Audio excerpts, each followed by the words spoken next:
I don't know where I am. I've been distracted because I found the text. Seriously, should have videoed this part. Courage laid by the front door till about midnight the day that I left. So, just look at this dog. Mom is snacking, and even though I just had 5 treats, I want more. Huh. You're silly. You are a silly girl. Gave her some mozzarella. Huh. We shared a mozzarella stick. Mozzarella, that's her nickname. Motley Rue has many nicknames. Motley Rue, Rooster, Mozzarella. Not mozzarella, but mozzarella. Yes, that's how you say it. Mozzarella. Mozzarella, mozzarella. Roosty. What else do we call you? Baby girl. Huh. You're your mama's baby girl. Talked to my hubby the day after I left. Asked him how Courage was doing. We left Courage out. Courage is my buddy, and he's stuck to me like flies on butter. And my husband told me that Courage laid by the front door till about midnight the day that I left, waiting for me to come back. Wait. Oh, I feel bad. But he does not ride well. Last time we took him just on a short trip, he got sick. Puked in my cup holders, even though he was sitting up front here with me. I put him in the back. He's all over the place. Just, bounces from window to window, barks at cars, tries to bite them as they drive by. He wants to go. He'll jump in the van whenever the door's open, like he wants to go. And then as soon as it starts moving, he just starts crying and he doesn't stop. And he is a good guard dog. He'll alert you when he has a loud bark, even though he's a big scaredy cat. That dog is scared of everything. But he has a pretty loud bark, and he will, bark at like anybody that comes near the van, kind of thing. Motley Rue is a little more trained to only alert when she senses something, something off. She is not like a constant barker or anything. Only when Courage gets her going. Every day when I come home from work, he goes nuts, barks for 5 minutes, and then I think it hurts her ears, and she does a howl, kind of like a barking howl kind of thing. Guess it's the bird dog in her.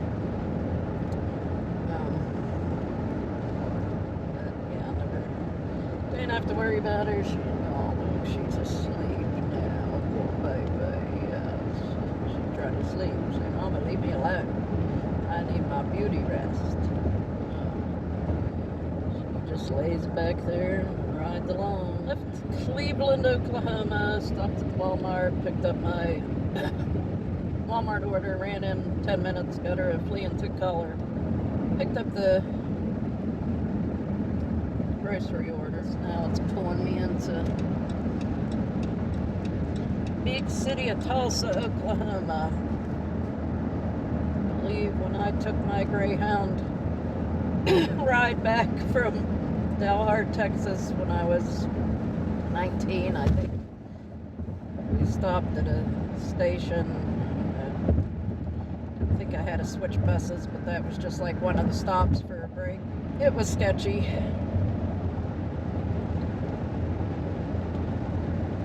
And I still need to tell that story. I haven't made the video yet about my cross-country trip on a Greyhound when I was 19. 12 East and 64. Tulsa, yep, sitting on the bridge, Tulsa. Hope this kind of skirts around it and doesn't get into like heavy traffic or anything. I am headed to Siloam Springs, Arkansas.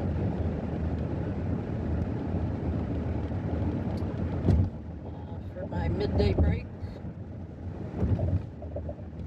And then from there I will drive another, let's see, Siloam Springs should be about an hour and a half, where there was a dog park and a city park. Oops, I said the word. She's asleep. It's okay. I'm surprised she didn't wake up with that word. So I had planned to stop there for a midday break before driving on to Jordan Recreation Area, which is on Norfolk Lake in Arkansas. And I hope there's no more major storms. I was watching the weather there in the motel before I left, and it sounded like there could be more of these thunderstorms coming through, but I don't know if that was just Oklahoma or wasn't paying that close of attention. I was listening more than watching. So this lake looks like a fairly large lake, and it's got campgrounds all around, like all sides of it. This Jordan Recreation Area is on the southeast end of the lake. I chose it over all the other campgrounds because the other campgrounds, well, some of them were like almost on like island, like right on top of the lake, and there's been a lot of flooding going on with all these storms back east. West Virginia, just saw on the news there was like 6 dead because of the flooding there. It's a shame, but Wheeling, West Virginia, which is the area I grew up in, I guess it got hit pretty bad. Morgantown, where my son lives, was flooding and all around those areas. So anyway, I didn't want to camp because I start reading some like warnings and that they put on some of the campgrounds that there was, you know, possible the roads could be closed due to flooding and this kind of thing. All that, yeah. I don't really want to float away on this trip. But so this Jordan Recreation Area is on the southeast side of the lake, but I don't think it's like right on the water, and minimal fee. It might be more, you know, along the lines of a primitive dispersed camping kind of thing, sure. Which is fine, because I am self-contained, so we don't need any other fancy stuff. And doing okay so far with my Blue Eddy power bank. Started out, I didn't have it up to 100% when I left Arizona, and I thought, well, I'm going to be driving for, you know, 6 hours or whatever the first day. Plug it in the van, it should be charged when I get there. And all I have plugged into it is my refrigerator. Well, I guess because of the heat and it was so hot, it had only charged like maybe 8% or something. It was pretty low. But that first night, it was was still good. It didn't die on me. I think after the first night it was down to like 6%. And then the next day drive, it went up to, I think, somewhere maybe in the 40s or something. Can't remember, but anyway, yesterday I was kind of surprised because yesterday was my shortest drive that I've driven so far on the trip. It was only 4.5 hours, so I might have been, in the van running for 5 hours tops. And when I got to the motel last night, I was going to, bring it in and charge it, and I looked and it was 100%. So I was like, I guess the cooler temps, the fridge isn't running as much. Probably has something to do with it. So it isn't pulling as much from the Blue Eddy while it's charging. But so I didn't have to plug the thing in, which was good. I just brought in my little Marber power bank, which I had charged with the solar panel on the dash yesterday while I was driving. It was charged up.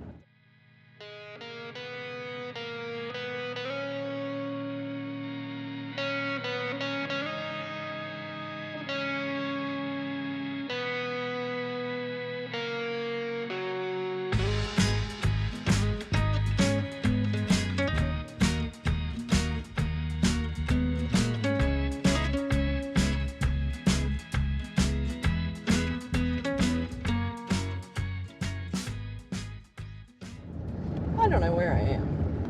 On alternate 412, US 412, whatever it is. I don't know if I'm in Arkansas now.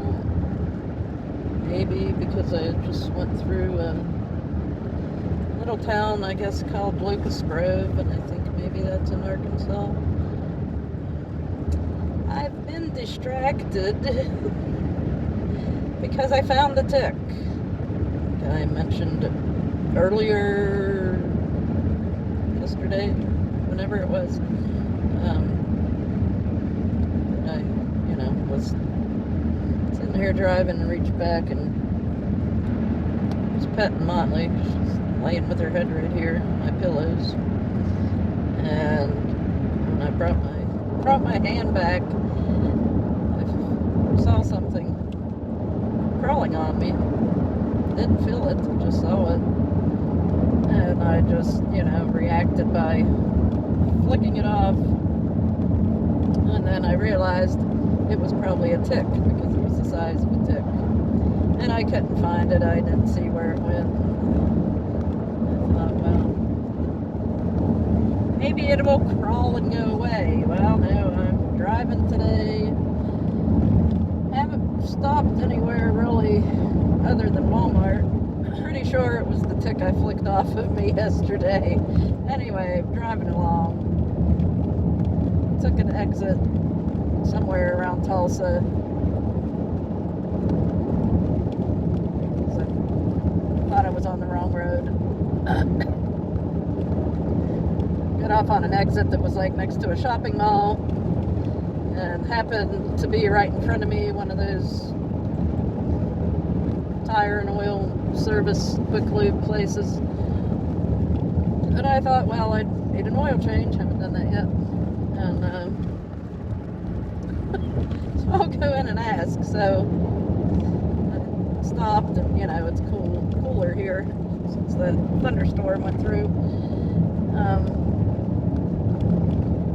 So I stopped and went in and asked. Had to wait for a few minutes to be waited on, and asked the guy if I could get an oil change or how long it would be, and he said, oh, probably about an hour. And I was like, forget it, I ain't waiting that long, I'm already behind. Scheduled by a couple hours, as usual. And so left there and pulled GasBuddy up, and I'm losing faith in GasBuddy. Have I mentioned this before? And Google Maps, both are disappointing me. But pulled GasBuddy up, and it said there was a Shell station like a couple miles away. I get the 5 cents off rewards so many gallons in a month, you get 10 cents off rewards. Okay, so it was a GasBuddy deal, I don't know, 10, 14 cents off or whatever, plus the 5-cent Shell reward. And I said, okay. So, said it was like 8 minutes or something from where I had stopped. Google failed to tell me it was going to take me like 20 minutes or so out of my way. Because it seemed further than a couple miles, whatever it said on GasBuddy. Must have been as the crow flies, GasBuddy's mileage, because it took me way out like in the country. And then I get there. I seriously should have videoed this part. Get there, try to put gas in. Wasn't your standard Shell gas pump. It had like 2 or 3 different options to pick the rewards, which some of them do after you put like fuel rewards in, you know. It'll come up with, I don't know, they cooperate with fries or whatever. You can pick different options. But it's always, you know, Shell rewards on most normal Shell stations. Well, this one had, I don't know what, different options. None of them looked right. So I'm pushing, you know, freaking buttons trying to get trying to put in my phone number to get the freaking 5 cents off before I start pumping.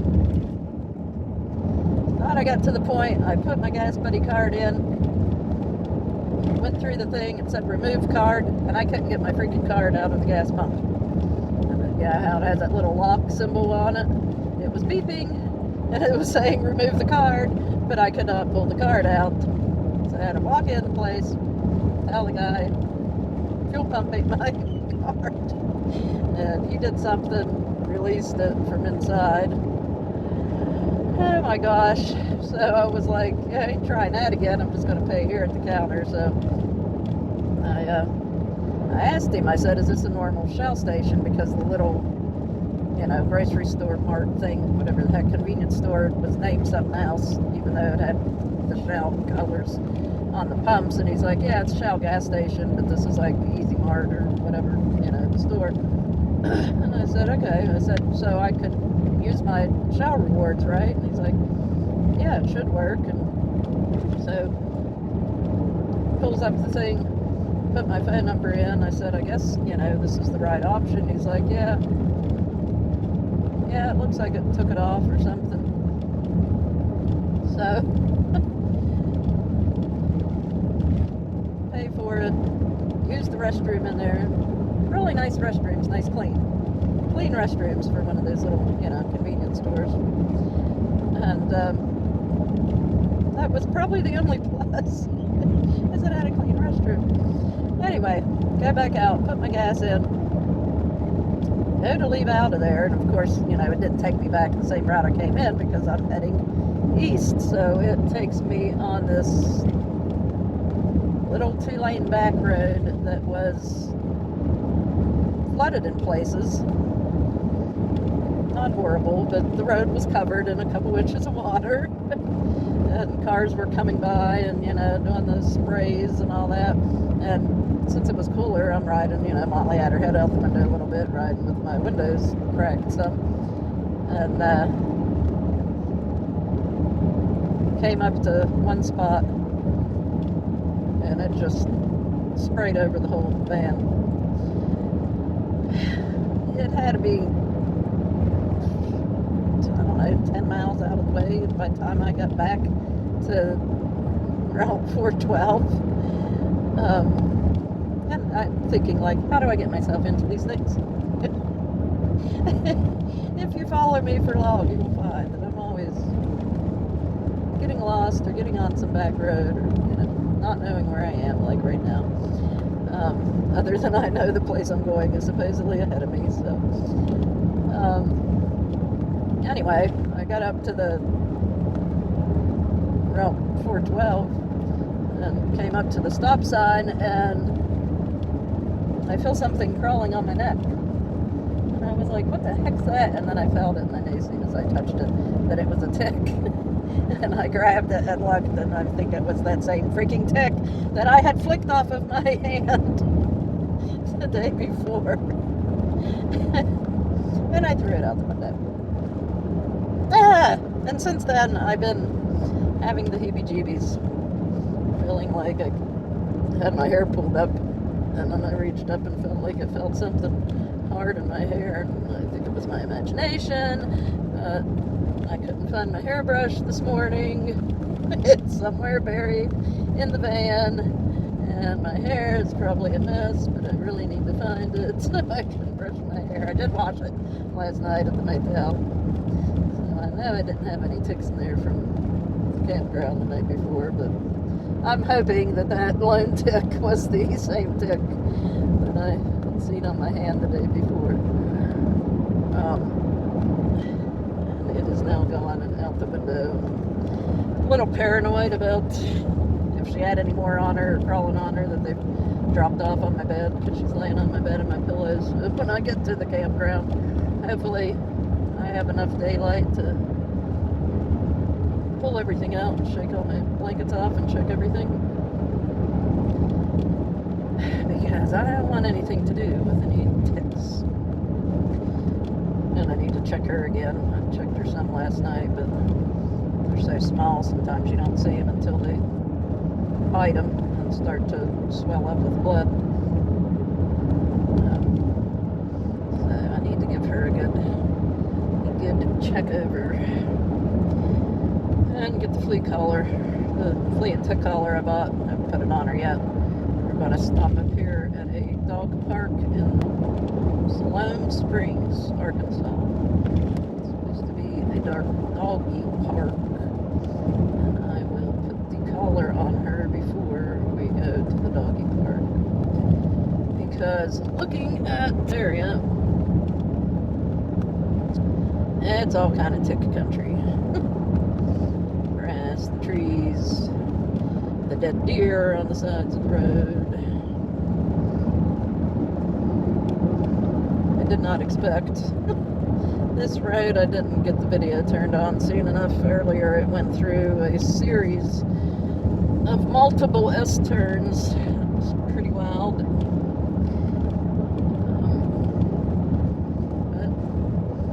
Green countryside. You miss the green when you live in the desert. Don't see much of it, not other than green cactus. You don't see a lot of green grass and the big tall green leafy trees. Not in southern Arizona anyway.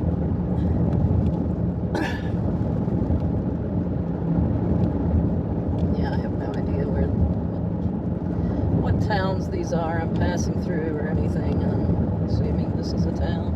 I have no idea. I don't even know what state I'm in. But just taking my time. I really am not in a rush. I've decided trying to race to get to these places aren't worth it. There we are, Siloam Springs. What is this? Roundabout?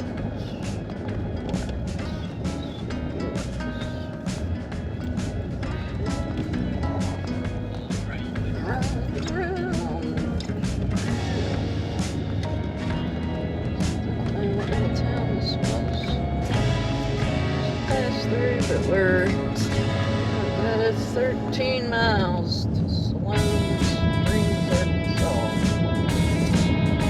And then from there I'm about 3 hours. Got another 3 hours to drive to the recreation area.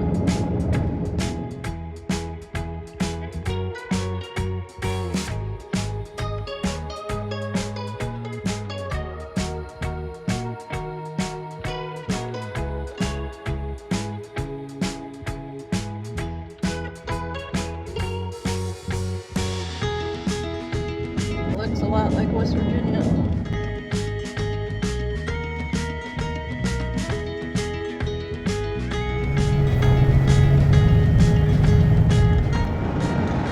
So just a few minutes later, road finally opens back up to a 4-lane highway, same route. 70 miles an hour.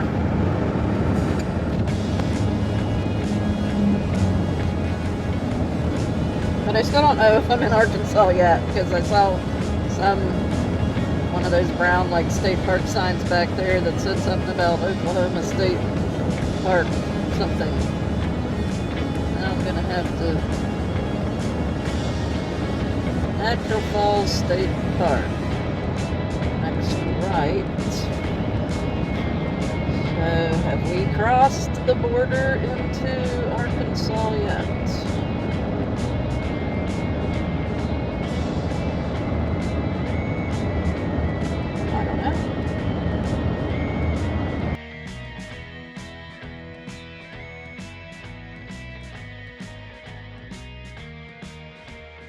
I must still be in Oklahoma. I thought I got out of Oklahoma. Old Myrtle just turned over to 100,000 miles 11 miles ago. Look at that. 100,012 miles. I need an oil change. There we go. Welcome to Arkansas. So it is right on the border. I really should know these things before I start driving, shouldn't I? So, we were in Oklahoma all that time back there. There's a rest area welcome center. And I believe we are making a left at this light.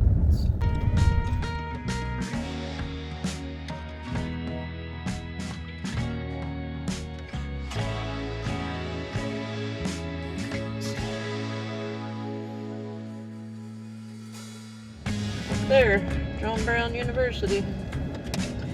Who knew?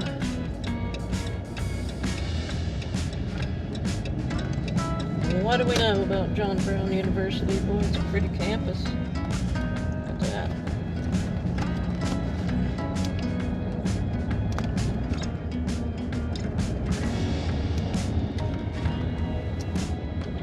Why does John Brown University sound familiar to me? I have to look it up.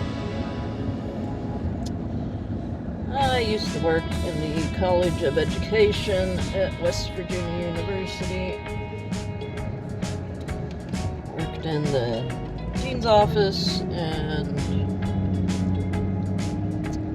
in the Department of Education Administration.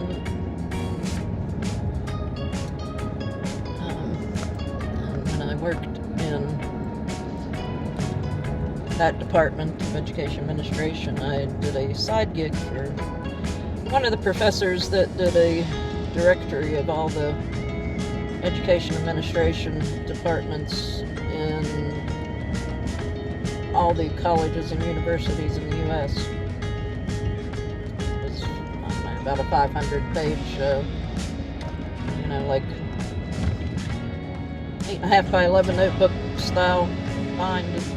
And I did everything for him to put that directory out once a year. Everything from gathering all the information, all the list of professors and all in each department, sending out mailings, to get the information, and gathering it all together and entering it in the database. And wow, this is pretty. Look at this. I have to walk through this little waterfall. A cute little town. Oh my goodness. I'll spend a little time here and walk around. I guess I'm here. There's just the dog